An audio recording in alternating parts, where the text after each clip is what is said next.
우리에게 주신 하나님의 말씀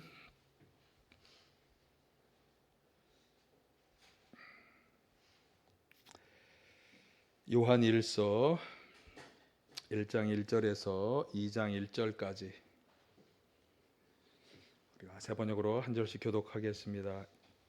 이 글은 생명의 말씀에 관한 것입니다. 이 생명의 말씀은 태초부터 계신 것이요 우리가 들은 것이요 우리가 눈으로 본 것이요 우리가 지켜본 것이요 우리가 손으로 만져본 것입니다.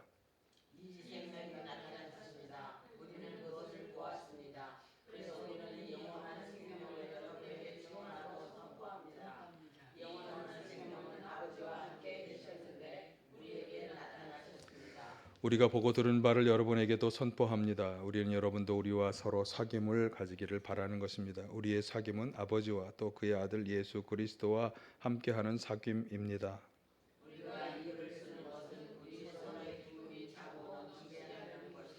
우리가 그리스도에게서 들어서 여러분에게 전하는 소식은 이것이니 곧 하나님은 빛이시요 하나님 안에는 어둠이 전혀 없다는 것입니다.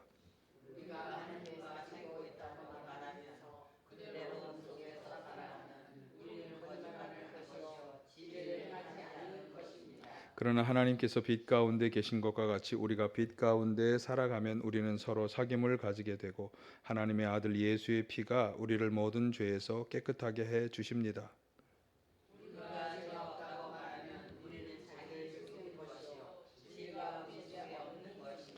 우리가 우리 죄를 자백하면 하나님은 신실하시고 의로우신 분이셔서 우리 죄를 용서하시고 모든 불의에서 우리를 깨끗하게 해 주실 것입니다.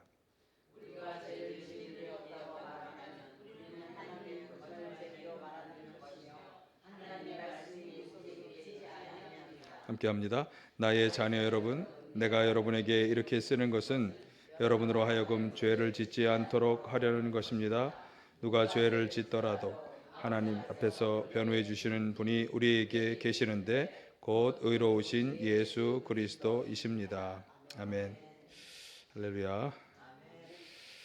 주님의 은혜와 평강이 함께 하시기를 간절히 축원합니다. 오늘은 부활절 후 첫째 주일이 되겠는데 지난 두 주간 우리가 고난주일 또 부활주일 우리 기독교에서 가장 중요한 절기 가운데 하나인 두 주간을 지나면서 십자가에 대해서 그다음에 부활에 대해서 말씀을 드렸어요. 십자가는 하나님께서 죄로 인해 심판과 멸망을 받을 우리를 용서해 주시는 죄 사함의 은혜를 베풀어 주신다고 하는 것의 대표적인 상징이고요. 또 부활은 죽음으로 우리의 삶이 끝나는 것이 아니라 새로운 생명으로 다시 살아난다라고 하는 것을 말씀해 주는 중요한 증거가 되겠습니다. 이 중요한 복음의 진리를 바탕으로 해서 오늘 본문에서 말씀하는 것은 이 십자가와 부활의 확신과 소망을 가진 성도들이 삶 가운데에서 가져야 할 아주 중요한 한 가지 특징, 그것을 말씀해 주는데 한마디로 말하면 사귐이라고 하는 말씀입니다. 나중에 말씀드리겠습니다만 헬라어 원어로는 코이노니아라고 번역이 된 말씀인데 사귐이라고는 하는 우리 한국말 단어가 너무나 적절한 단어인 것 같습니다. 조금 뒤에서 설명을 하겠습니다만 이 사귐이라는 단어만큼 이것을 잘 표현한 그런 말씀이 없는 것 같아요. 어쨌든 3절에서 이제 이 말씀을 하고 있는데 한번 3절을 보실까요? 우리가 보고 들은 바를 여러분에게도 선포합니다. 우리는 여러분도 우리와 서로 사귐을 가지기를 바라는 것입니다. 우리의 사귐은 아버지와 또 그의 아들 예수 그리스도와 함께하는 사귐입니다. 여기 우리라고 말하는 이 화자 말하는 분은 1, 2절에서 생명의 말씀 되시는 분 뒤쪽에 이제 그 아들 예수 그리스도다 이렇게 말씀했는데 그분을 선포한다고 하면서 이 선포를 들은 청자, 그러니까 지금 이 글을 읽고 있는 그 요한 서신이 배달되는 그 성도들 그리고 오늘 우리 이 서신을 전달받는 우리도 바로 그렇게 사귐을 가지게 되기를 그렇게 바라고 있습니다. 그러면서 그 사귐은 그냥 인간적인 사귐이 아니라 아버지 하나님과 아들 예수님과 함께하는 사귐이다, 이렇게 설명하고 있습니다. 그래서 부활의 또 십자가의 확신과 부활의 소망을 안고 살아가는 우리 성도들이 가져야 하는 이 사귐이라고 하는 것이 어떤 것인지 오늘 본문을 통해서 한번 같이 깊이 생각해 보도록 하겠습니다. 말씀드린 것처럼 사귐이라고 번역한 이 헬라어 원어는 코이노니아입니다. 우리가 흔히 성도의 교제할 때 코이노니아, 우리가 잘 알고 있는 단어 중에 하나인데요.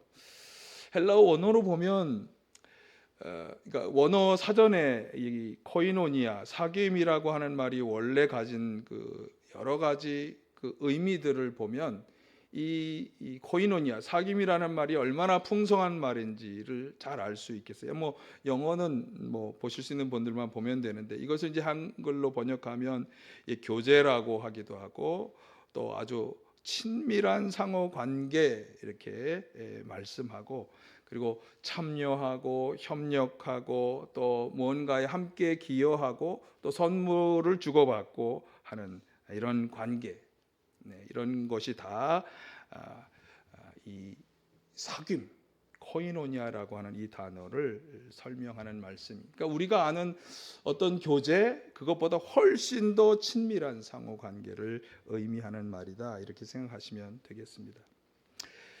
그러니까 처음에 이 본문의 저자는 자신이 속해 있던 초대교회 공동체 성도들과 이 서신을 밟고 있는 독자들이 함께 사귐을 가지기를 바란다, 이렇게 이야기하고 있지만, 그러면서 결국은 자신들이 하나님과 예수님과 함께하는 사귐을 가진 것처럼 우리 성도들 모두가 다 이 서신을 읽고 받고 함께 봉독하는 모든 성도들이 하나님과 예수님과 함께하는 사귐을 가지기를 권유하고 있는 것입니다. 그래서 여기 4절처럼 말씀하는 거죠. 4절 보실까요? 우리가 이 글을 쓰는 것은 우리 서로의 기쁨이 차고 넘치게 하려는 것입니다. 그러니까 자신들이 하나님과 예수님과 함께하는 이 사귐을 가지면서 기뻐했던 그 기쁨이 이제 모든 성도들과 함께하기를 그렇게 바라고 있는 것이죠. 사실 이것은 오늘 이 설교를 하는 저의 마음이기도 합니다. 여러분들이 이 사귐에 대해서 더 깊이 알고 깨달아 참여하셔서 우리 서로의 기쁨이 충만하게 되시기를 간절히 축원합니다. 그렇다면 이 사귐, 이 코이노니아는 어떤 것이고 또 어떻게 이룰 수 있을까? 단순히 앞에서 말한 그런 단어의 의미들이 더 충분히 포괄적으로 설명되어져야 하는데요. 우선 이 편지의 저자인 요한 공동체의 성도들이 어떻게 하나님과 예수님과 사귀게 되었는가를 알아야 우리도 그 사귐이라고 하는 것에 더 깊이 들어갈 수가 있겠죠. 자, 1, 2절에서 아주 중요한 점이 말씀되고 있어요. 보실까요? 이 글은 생명의 말씀에 관한 것입니다. 이 생명의 말씀은 태초부터 계신 것이요, 우리가 들은 것이요, 우리가 눈으로 본 것이요, 우리가 지켜본 것이요, 우리가 손으로 만져본 것입니다. 이 생명이 나타나셨습니다. 우리는 그것을 보았습니다. 그래서 우리는 이 영원한 생명을 여러분에게 증언하고 선포합니다.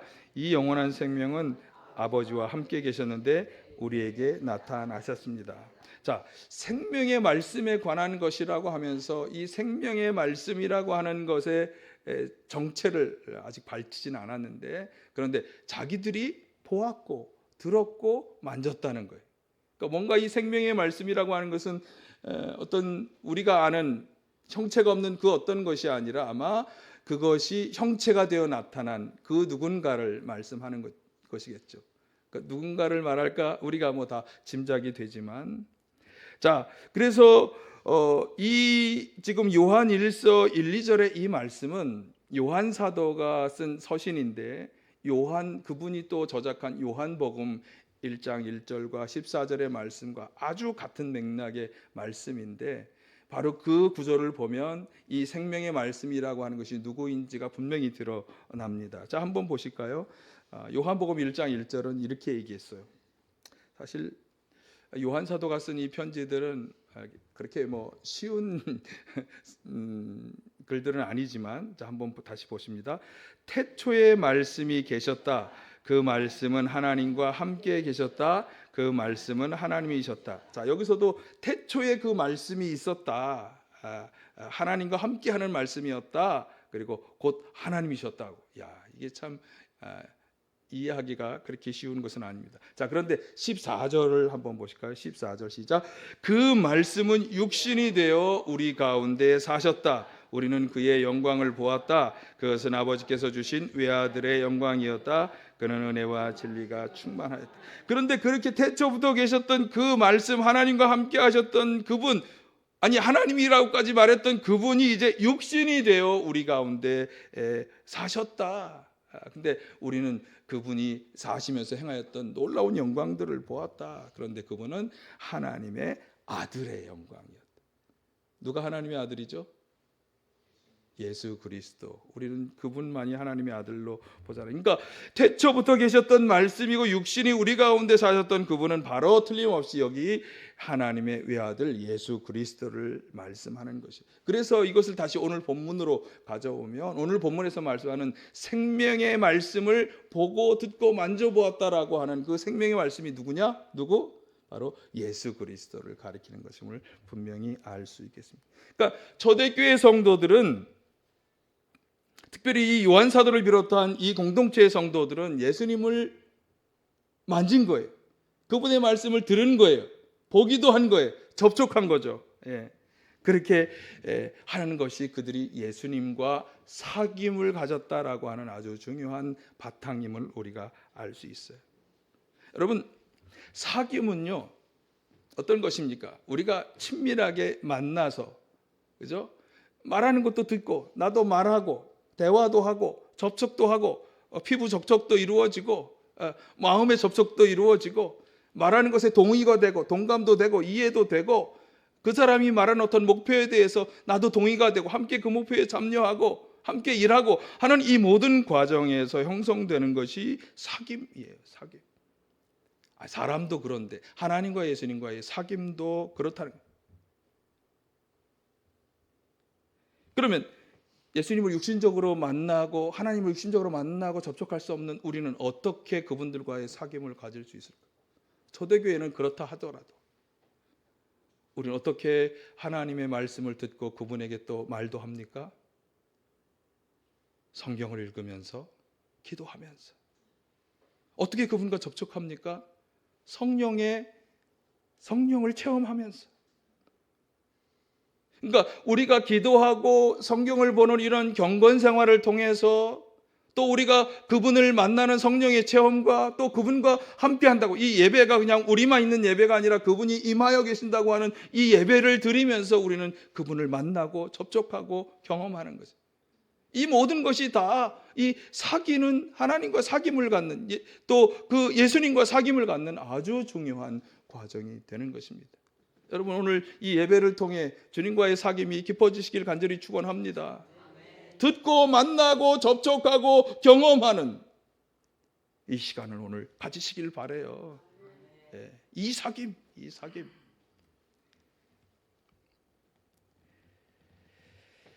자, 그런데 오늘 본문에서는 그렇게 하나님과 사귀었다라고 하는 것이 아주 중요한 한 가지 점이 거기에 꼭 있어야 한다고 하는 것을 하나님의 본질적인 속성과 관련해서 말씀하고 있어요.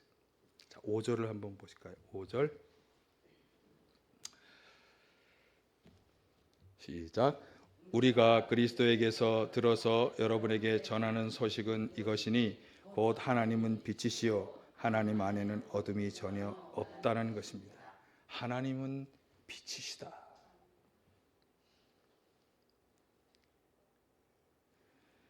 그래서 그분은 어둠이 없다. 여러분, 빛은 어둠을 환히 밝혀주는 밝음의 상징이고 또 빛은 생명의 근원이기도 합니다. 빛을 받아야만 식물이나 동물이나 빛 속에서 광합성 작용도 하고 또 우리의 모든 육체적인 활동들이 신진대사가 활발하게 일어나는, 그래서 빛은 밝음과 생명의 근원이에요. 하나님은 그런 분인 거죠. 우리에게 있는 어둠들을 다 물러가게 하는 분이고 우리에게 생명을 주시는 분이라고 하는 거죠.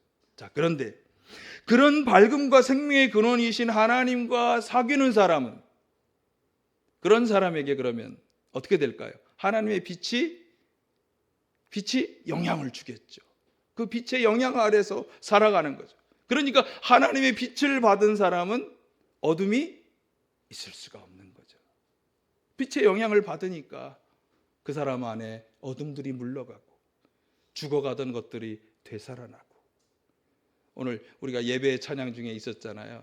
오늘은 없군요. 여호와 유월절이라고 하는 그 찬양에 보면 우리를 만지시고 우리를 덮으시고 우리의 생명이 되살아나게 해달라고. 그래서 지금 6절처럼 말씀하는 거예요. 자, 하나님과의 사귐은 필연적으로 그 빛의 영향을 받기 때문에 어떻게 되느냐? 6절 시작. 우리가 하나님과 사귀고 있다고 말하면서 그대로 어둠 속에서 살아가면 우리는 거짓말을 하는 것이요 진리를 행하지 않는 것입니다. 그러니까 우리가 하나님과 예수님과 깊이 사귀고 있다. 그분의 말씀도 듣고 그분에게 우리가 뭔가 아뢰고 그분의 성령의 역사로 충만해져서 우리가 그분과 깊은 어떤 그런 내적인 관계 속에 살아가고 있다고 한다면, 그렇다면 그 사람은 그 빛의 영향을 받아서 어둠 속에서 살아갈 수 없다. 어둠 속에서 여전히 살아가고 있다면 그 사람은 사귀고 있는 것이 아니다. 자, 요한복음 3장 20절 21절은 관련해서 이렇게 말씀합니다. 한번 보실까요? 시작.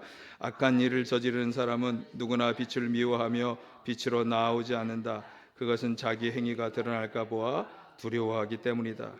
그러나 진리를 행하는 사람은 빛으로 나온다. 그것은 자기의 행위가 하나님 안에서 이루어졌음을 드러내려는 것이다. 악한 일을 저지르는 사람은 그 악한 일이 밝은 빛 가운데서 훤히 다 드러나기 때문에 어둠에 머무리려 하지 빛으로 나오지 않는다는 거죠. 그러나 반대로 선한 일, 진리를 행하는 사람은 빛으로 나아오게 된다. 하나님 앞으로 과감히 나아올 수 있고, 그런 사람이야말로 하나님과 사귀는 사람이다. 그래서 말씀하는, 다시 말하지만 하나님과 사귄다고 하면서 어둠의 일들을 행하고 있다면 그는 진짜로 하나님을 사귀는 것이 아니다. 그러니까 우리가 하나님과 사귀고 있다? 그럼 어떻게든지 어둠의 일들을 떨쳐버려야 되겠죠. 자, 그런데 문제는 우리가 살아가는 이 세상은 빛과 어둠이 혼재되어 있다고 하는 사실이에요. 그러니까 나는 하나님의 빛을 받아서 아무 문제가 없고 나는 빛 속에 어둠의 일들을 떨쳐버리고 살아가려고 노력하고 있지만 내가 살아가는 세상은 여전히 어둠 속에 있는 곳이 너무나 많다. 심지어 성경은요, 공중 권세를 잡은 사단이 세상을 어둡게 하고 있다. 세상을 지배하여 어둡게 하고 있다고 말합니다. 제가 인용하지는 않겠습니다만 에베소 2장 2절, 6장 12절, 요한일서 5장 19절에 이런 말씀들이 나오죠. 그러니까 하나님과 사귀며 살아가는 성도들은 나는 하나님의 빛을 받았지만 세상은 어두워져 있기 때문에 어떤 일이 벌어지는가 하면 자기가 살아가는 삶의 구체적인 삶 속에서 내가 하나님과 사귄다고 하는 사람인 것을 증명하며 살아갈 수밖에 없다. 어둠에 속하여서 그냥 살아가서는 안 되고 어둠을 몰아내는 빛으로서 살아갈 수밖에 없다. 그래서 다시 말하지만 하나님과 사귐을 가지고 살아간다 하면서 세상의 어둠의 일들, 죄악된 일들을 가까이 하며 살아간다면 그 사람의 사귄다고 말하는 것은 거짓말이다. 가짜이거나 아니면 사귐에서 멀어지고 있는 사람이다. 여러분, 멀어지지 마시기를 바랍니다. 사귐 속에 살아가시기를 간절히 축원합니다. 다가오는 유혹과 도전을 이겨야 되겠죠. 내가 빛 가운데 살아가는 하나님과 사귀는 사람이라는 것을 증명하며 살아가시길 간절히 축원합니다. 자, 그러면 떨쳐버려야 하는 어둠의 일들에 대해서도 우리가 살펴봐야 되겠는데, 대표적인 어둠의 일은 바로 죄입니다. 죄. 그래서 오늘 본문 7절 이하에서도 계속 죄와 관련해서 말씀하는 것입니다. 왜냐하면 하나님과 잘 사귀며 살아가기 위해서는 죄의 문제가 잘 처리돼, 어둠의 문제가 잘 처리되어야 하기 때문이에요. 6절부터 8절 10절은 대적자들의 말을 인용하고 있는 것인데, 그 대적자라고 하는 사람들은 이 요한복음에서 말하면 영지주의자라고 하는 사람들을 가리키는 말인데, 오늘 그 설명은 생략하겠습니다. 좀 어려운 설명이 될 테니까. 어쨌든 그 대적자들이 뭐라고 말하는가 하면 8절, 우리가 죄가 없다라고 말한다는 거예요. 그렇게 말한다면 거기에 대해서 어떻게 반박합니까? 우리는 자기를 속이는 것이요 진리가 우리 속에 없는 것입니다. 죄가 없는 사람은 없다는 거죠. 또 10절 보실까요? 10절 시작. 우리가 죄를 지은 일이 없다고 말하면 우리는 하나님을 거짓말쟁이로 만드는 것이며 하나님의 말씀이 우리 속에 있지 않아. 죄가 없다, 죄를 지은 일이 없다 이렇게 말할 수 없다. 어떻습니까 여러분? 죄가 없을까요? 우리에게? 우리가 죄를 지은 일이 없을까요? 그렇지 않죠. 그렇지 않아요. 성경은 우리 모두가 죄인이며 그 죄에서 벗어나기 위해서 하나님의 도움을 받아야만 한다고 분명히 말씀합니다. 한번 인용해 볼까요? 바울 사도가 로마서 3장 23절에서 이렇게 말씀하죠. 시작. 모든 사람이 죄를 범하였습니다. 그래서 사람은 하나님의 영광에 못 미치는 처지에 놓여 있습니다. 로마서 5장 10절 하반절 12절.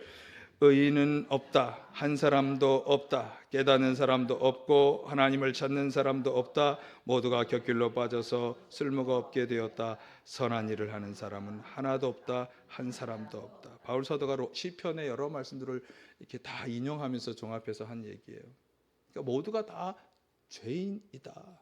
죄를 지을 수밖에 없는 연약한 사람이다. 자, 그래서 말씀하는 게 5장 12절 하반절 시작. 모든 사람이 죄를 지었기 때문에 죽음이 모든 사람에게 이르게 되었습니다.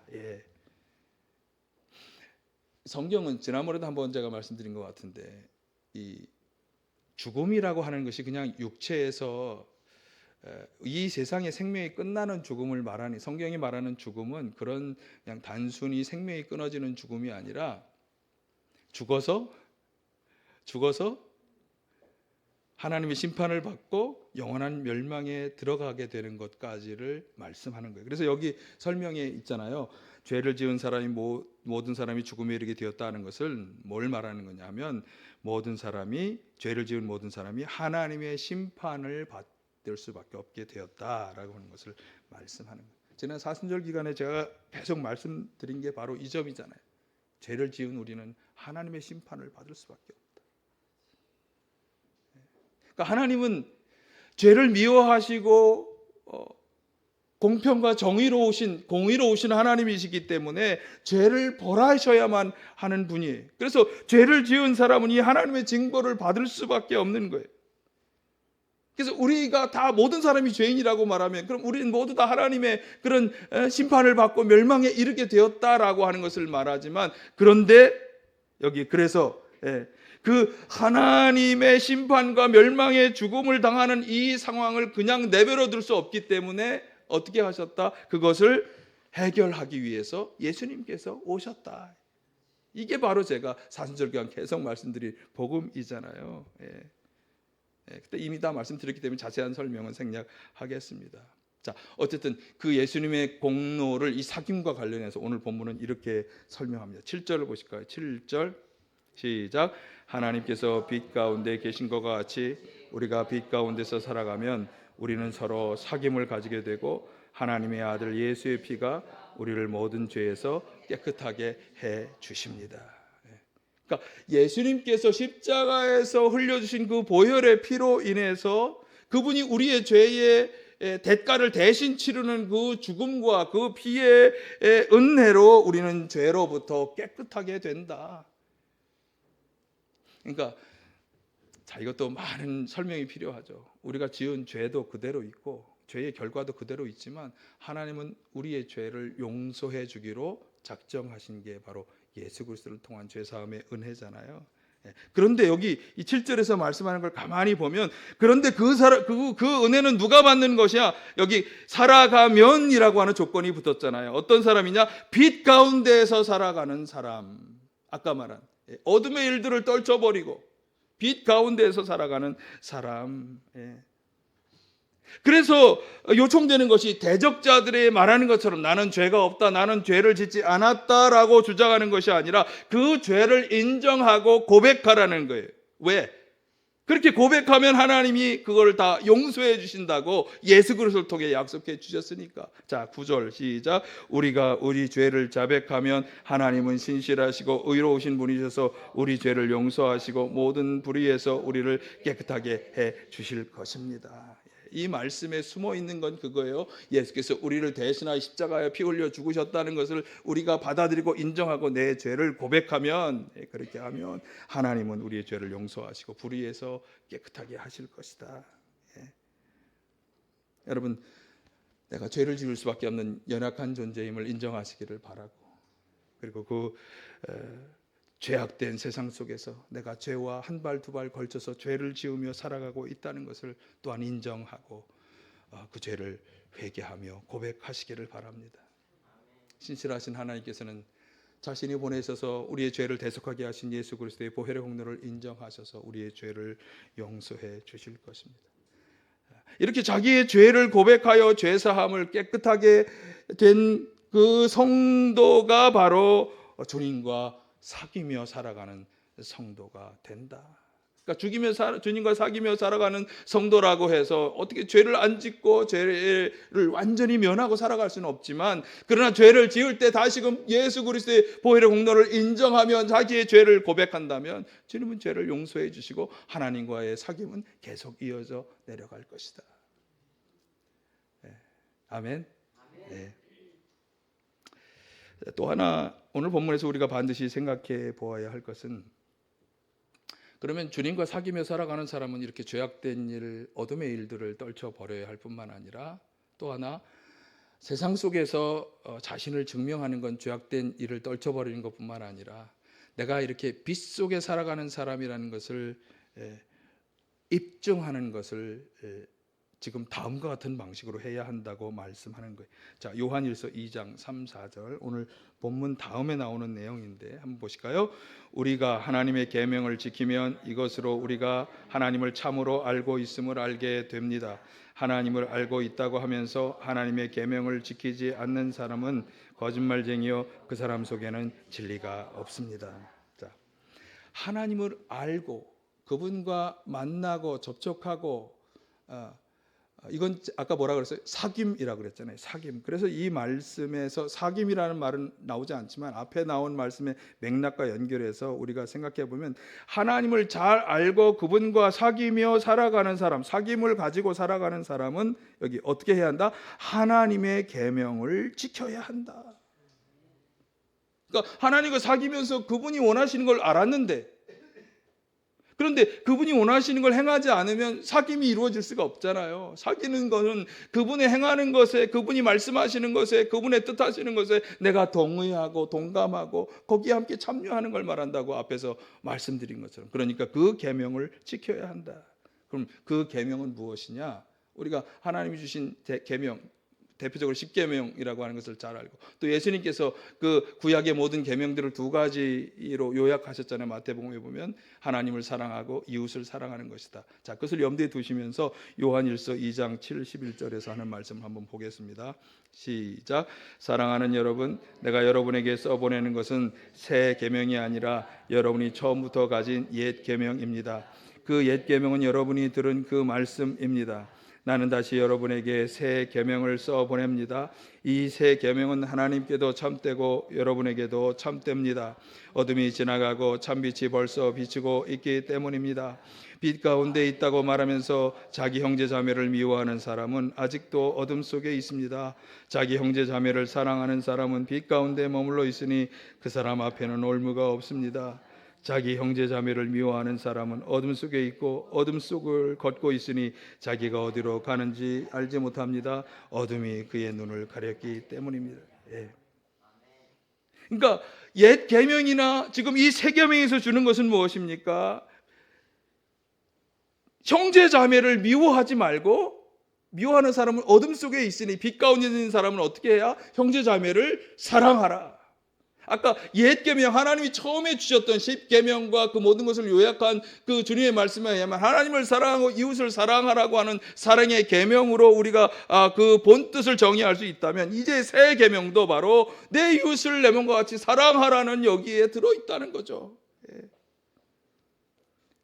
그래서 옛 계명이나 새 계명이나 한결같이 동시에 형제 자매를 사랑하라고 말씀하기 때문에 이 사랑을 실천하며 살아가는 사람이 바로 나는 빛 가운데 살아가고 있다고 하는 것을 증명하는 것이고, 하나님과 사귀며 살아가고 있다고 하는 것을 증명하는 사람이 되는 것입니다. 그래서 요한일서 4장 7, 8절 이렇게 말씀하죠. 보실까요? 사랑하는 여러분, 서로 사랑합시다. 사랑은 하나님에게서 난 것입니다. 사랑하는 사람은 다 하나님에게서 났고 하나님을 압니다. 사랑하지 않는 사람은 하나님을 알지 못합니다. 하나님은 사랑이시기 때문에. 앞에서 말씀드린 하나님을 아는 사람을, 하나님과 사귀는 사람을 이렇게 바꾸어서 본다면, 빛이시고 사랑이신 하나님의 계명대로 서로 사랑하며 살아가는 사람이 하나님과 사귀며 살아가는 사람임을 증명할 수 있는 것입니다. 십자가와 부활을 확신하는 성도는 오늘 주신 말씀처럼 하나님과 예수님과 사귐을 가지고 살아가야 합니다. 그리고 그 하나님과 예수님과의 사귐을 다른 사람들에게 전달하기 위해서는 성도 여러분도 서로 사귐을 가지고 살아가야 합니다. 어떻게 우리는 하나님과 사귐을 가질 수 있습니까? 성경 묵상, 성경 말씀과 기도와 하는 이 경건 생활을 통해서, 또 성령의 충만함 속에 살아감을 통해서, 또 예배를 통해 주님을 만나는 이 일을 계속함으로써 우리는 이 주님과의 사귐에 이룰 수 있습니다. 여러분, 이 사귐에 적극적으로 나서시기를 간절히 축원합니다. 그리고 이 사귐을 증명하며 살아야 합니다. 우리의 일상 삶 속에서, 우리가 살아가는 이 세상 속에서 죄를 지었다면 죄를 고백하고, 어떻게든지 죄를 이기려고 노력하고 죄와 싸워 승리하는 것으로서 증명해야 하고, 또 어떻게 증명해야 합니까? 하나님이 주신 계명의 말씀, 서로 사랑하라고 하는 이 계명의 말씀을 지킴으로써 우리는 내가 이 사귐 속에 살아가는 사람이라는 것을 입증할 수 있는 것입니다. 돌아온 한 주간의 삶은 이 사귐이 더욱 깊어지고 사귐을 증명하며 살아가는 그런 한 주간의 삶이 되시기를 간절히 축원합니다. 사랑의 아버지 하나님,